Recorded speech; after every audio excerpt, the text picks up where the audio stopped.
I can hear my heart monitor from the bedroom. Each beep reminds me I'm still alive, still waiting. My daughters called today. "Merry Christmas, Mom! Check deposited!" and hung up before I could say, "I'm scared." I'm dying alone because I raised them to abandon me, and they're just obeying. Please subscribe and like my 10 p.m. stories. One story every night. It truly helps these tales touch more hearts. Share where you're listening from in the comments. Seeing our growing family from around the world always brings me joy. Now, let the story unfold.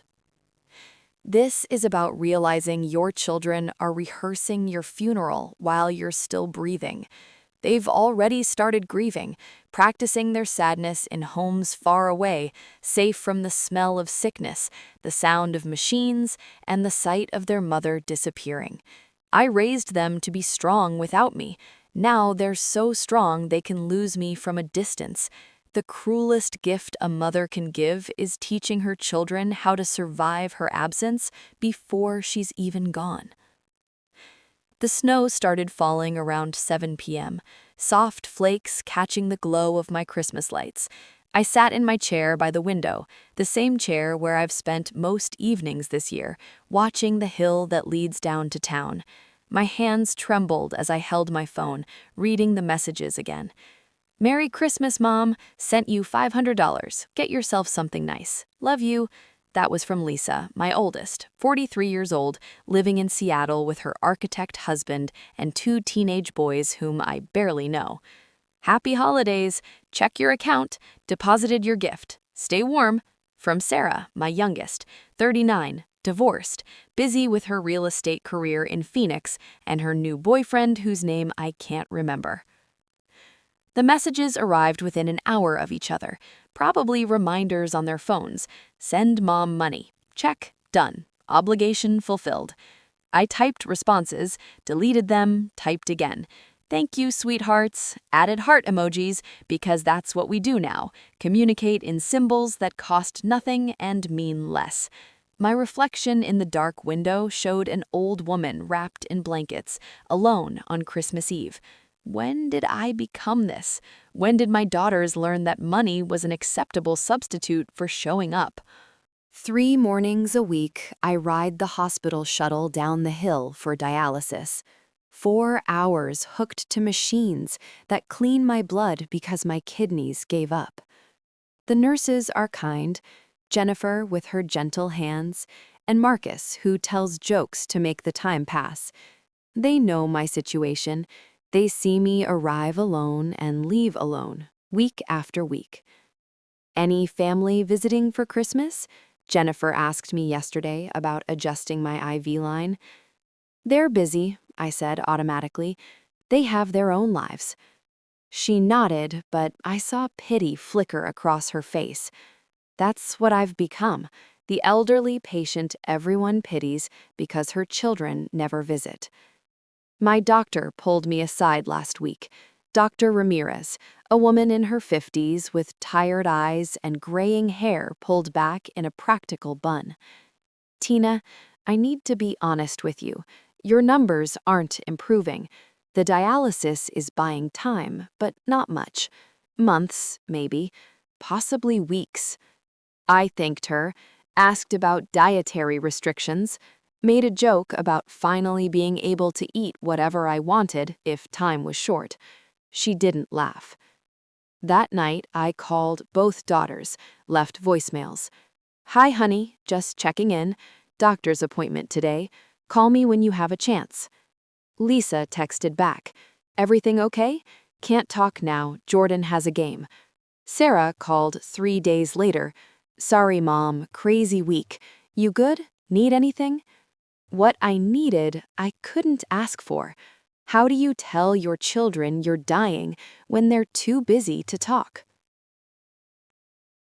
This house has been mine for 32 years.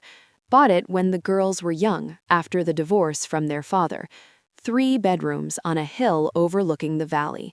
Far enough from town to feel peaceful, close enough to not feel isolated.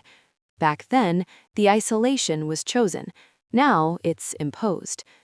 Their rooms remain untouched, shrines to childhoods long abandoned. Lisa's walls are still covered with her horse posters and debate team ribbons. Sarah's closet is still holding prom dresses and yearbooks.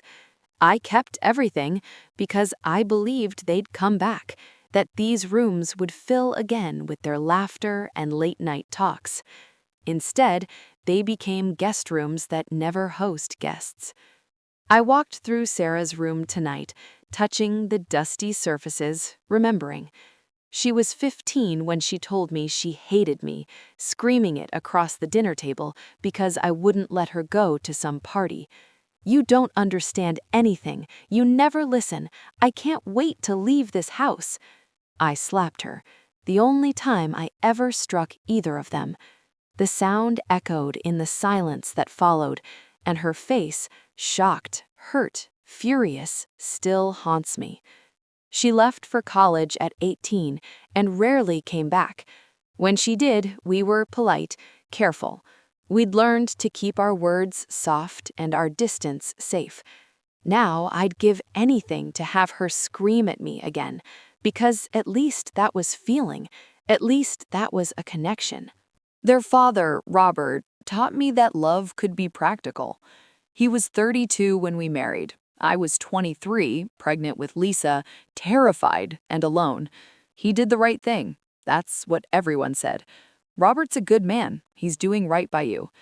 He provided. That's the word everyone used. He worked, paid bills, and kept a roof over our heads. He came home every night, ate the dinners I cooked, and watched TV in his chair. He never hit me, never cheated as far as I knew, never raised his voice. He also never held me unless it led to something, never asked about my day, never told me I was beautiful or that he loved me, except on birthdays when the card required it. Sex was scheduled, mechanical, Tuesday and Saturday nights, lights off, silence preserved. When I tried to talk about it, about feeling lonely in my own marriage, he looked genuinely confused. "What do you want from me, Tina? I work hard. I take care of this family. What more do you need?" I couldn't answer because I didn't have words for what was missing. Warmth, tenderness, the feeling that I mattered beyond my function. The girls watched us model this practical love. They learned that marriage was a duty, that affection was optional, that you could live alongside someone without really seeing them. When Robert and I divorced after 20 years, the girls were teenagers. They weren't surprised. Nobody was. We'd been living separate lives in the same house for years. After the divorce, money got tight. Child support was minimal. Robert paid exactly what the court ordered, not a penny more. I worked 2 jobs to keep us in this house, to give the girls stability. Waitressing during the day, cleaning offices at night. I'd leave before they woke for school and come home after they'd made their own dinners. I told myself I was being a good mother, sacrificing, providing. But what I was really doing was abandoning them in slow motion. Lisa, 13, became the parent, making sure Sarah did her homework and getting them both to the bus on time. Sarah, 11, learned to be invisible, quiet, self-sufficient, needing nothing. I missed soccer games and school plays, forgot to sign permission slips, fell asleep during rare family dinners, exhausted to my bones. When they tried to talk to me about their days, I'd half listen while folding laundry or paying bills. "Mom, Jessica said something mean to me today." "Mm-hmm. Did you finish your math homework?" "Mom, I made the honor roll." "That's nice, honey. Can you pass me that envelope?" I thought I was teaching them independence, self-reliance. I was actually teaching them that their mother was too tired, too busy, too overwhelmed to really be present, that they were burdens to be managed, not daughters to be cherished. By the time I cut back to one job, they were 17 and 15, already distant, already learning to need me less. Lisa left for college in California, came home for Thanksgiving the first year, Christmas, and spring break. The second year, just Christmas. By senior year, she had internships and boyfriends and a life that didn't include flying home to this small town where nothing happened. "It's expensive, Mom, the flights, and I have so much going on here." I sent her money for tickets. She found other reasons. My study group needs me.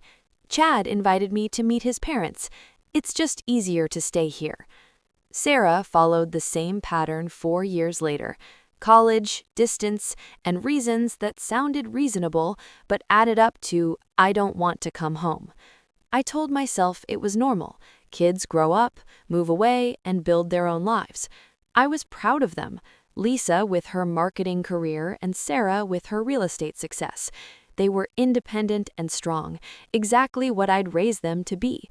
But sometimes independence looks like abandonment from the other side. The visits became annual, then biannually, then Christmas cards with generic messages. Hope you're well, love you. Phone calls on birthdays are increasingly brief. Video calls where they'd show me their lives through screens, their homes, their children, their worlds that didn't have room for me. I never asked for more, never said, I'm lonely, I miss you, please come home, because I'd spent their whole childhoods teaching them not to need me. How could I suddenly need them? Last month, I almost told them, almost explained that Dr. Ramirez had used the word terminal, that dialysis was barely working, that I was scared and alone and running out of time. I dialed Lisa first. She answered between meetings with traffic noise in the background. Hey Mom, what's up? I only have a second. I just wanted to hear your voice. Aw, that's sweet.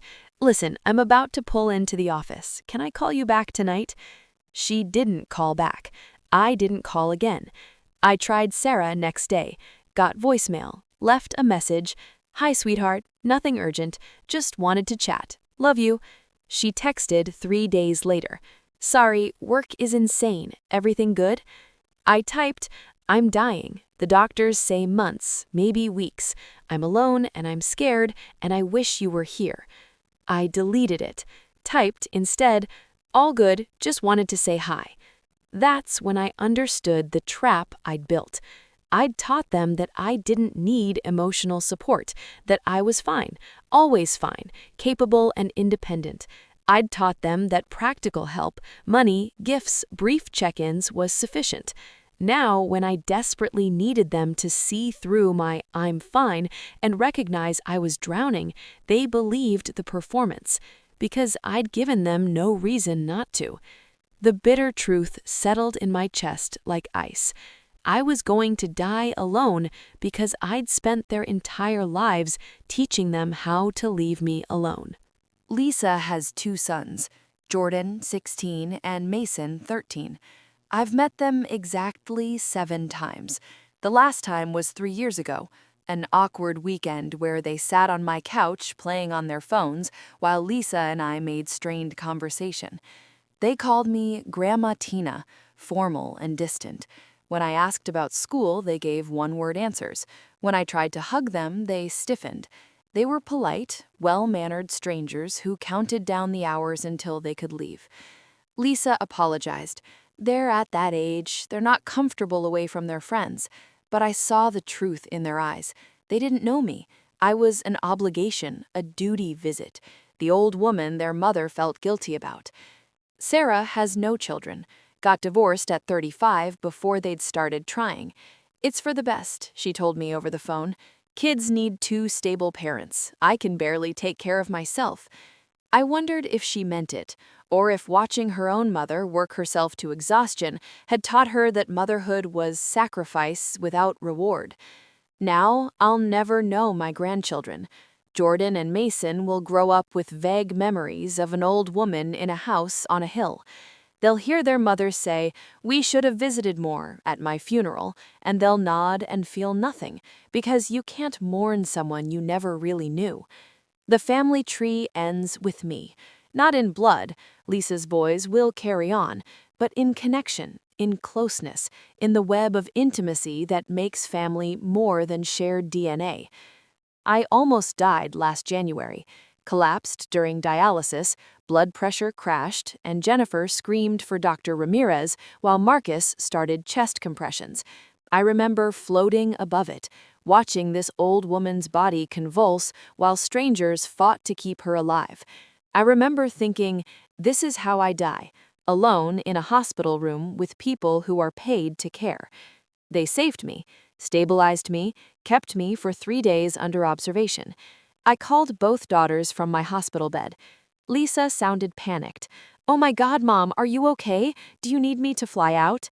No, I'm fine now. They're just being cautious." "Are you sure? Because I can probably get away next month. Work is crazy right now, but if it's serious, it's not serious. Don't worry about me." Sarah cried on the phone. "Mom, you scared me. Why didn't you tell me things were this bad?" "I didn't want to worry you, honey. You have so much going on." "Promise me you'll call if something happens. Promise me." I promised, but we both knew I wouldn't. We both knew these were the right words to say, the performance we'd perfected over decades. They sent flowers to my hospital room, beautiful arrangements, with cards, "Get well soon, Mom, love you tons." The nurses thought I was lucky to have such thoughtful daughters. Neither of them came. Neither of them asked again if I needed them. We went back to our routine.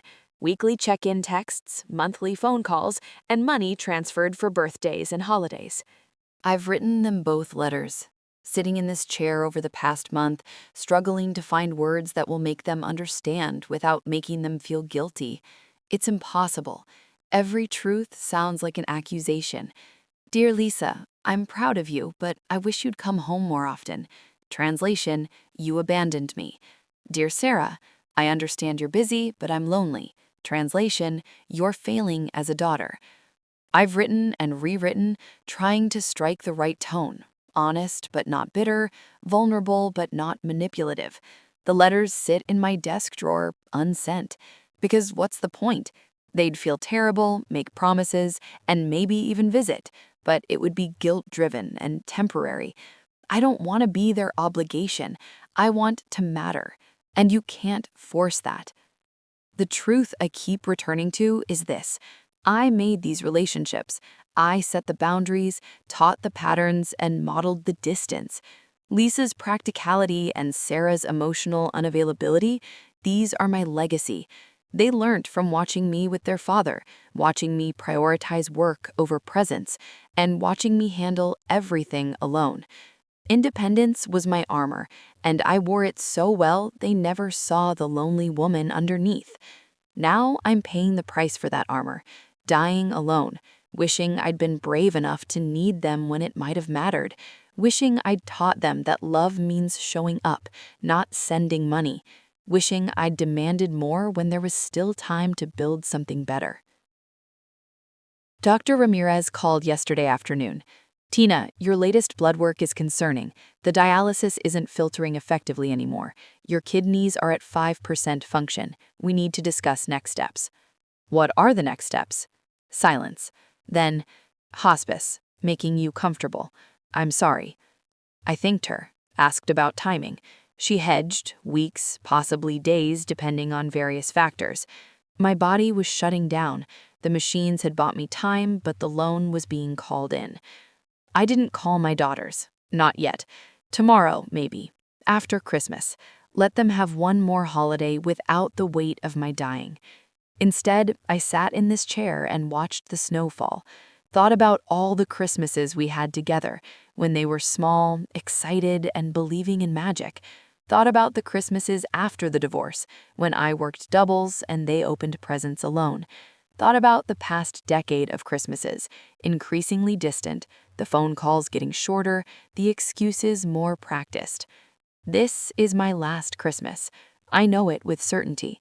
The cold in my bones isn't just winter, it's my body preparing to let go.